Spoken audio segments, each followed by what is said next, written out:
with scoring defense, they were third in the Big 12.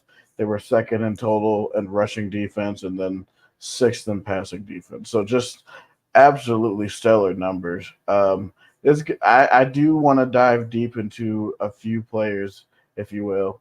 Um, I think that this defense can be better in 2024.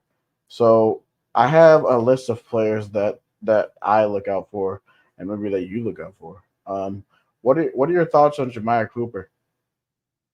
Oh, I love Jeremiah Cooper. Like when I first after that first game against you and I when he had the pick six, I was like, yeah, Jeremiah Cooper is going to be somebody that you may not want to throw the football at because one, he'll pick it off, or two, he'll make a great defensive play and break up a pass. And we saw that. And he's also pretty physical as well. I mean, there were a few times, Mhm. especially I Bleav it was the Oklahoma State game where it was like a third and mid range, and Oklahoma State was like I think it passed like it was like a flat pass in the flat, and Jeremiah Cooper stopped the receiver short of the first down. And the way the guy plays defense, it is really just some like kind of how he just goes about it. Like the guy's out there trying to establish himself as like the guy on that defense and somebody that you have to look out for. And obviously, coaches who are preparing for Iowa State need to consider Jeremiah Cooper, but also in hand, that defense in a whole, even just outside of Jeremiah Cooper, is it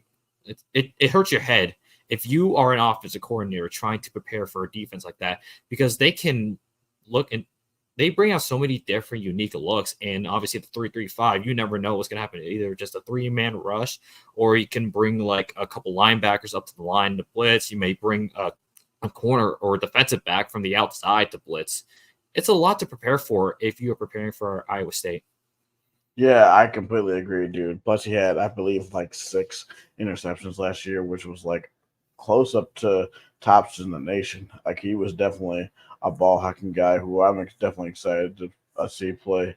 Another guy I wanted to talk about is Zach Levitt. Zach Levitt was definitely he was an off ball linebacker. He was sparingly used, especially in pass defense as a spy. I like that for him.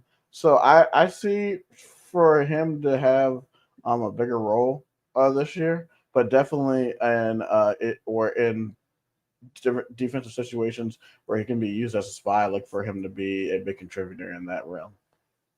Mm-hmm. Yeah, and I kind of wanted to take this back. So you mentioned the guys like Jeremiah Cooper, Malik Verdon, Miles Purchase, but we're forgetting Beau Freyler. I think Beau Freyler is kind of like the heart and soul of this defense. Yes.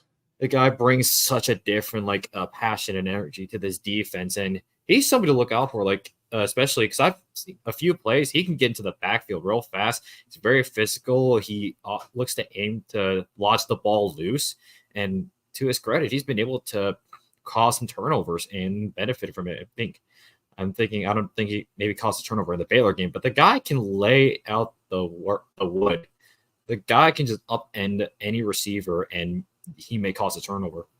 He's also just a missile coming into the defense into the backfield and hitting a running back. I'm like, how the heck is this guy coming all the way from the safety position and just blowing up a running back? It's absolutely amazing, dude.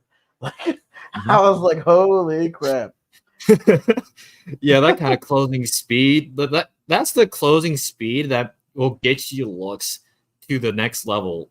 Pro scouts can look at that closing speed and be like, all right, yeah, this guy may be considered to look at, especially if you are a defense that likes to run like those safety blitzes just coming up from like deep down the field. You just bring a defensive back over from like the edge. You get that closing speed. You are going to be able to cause some havoc in the back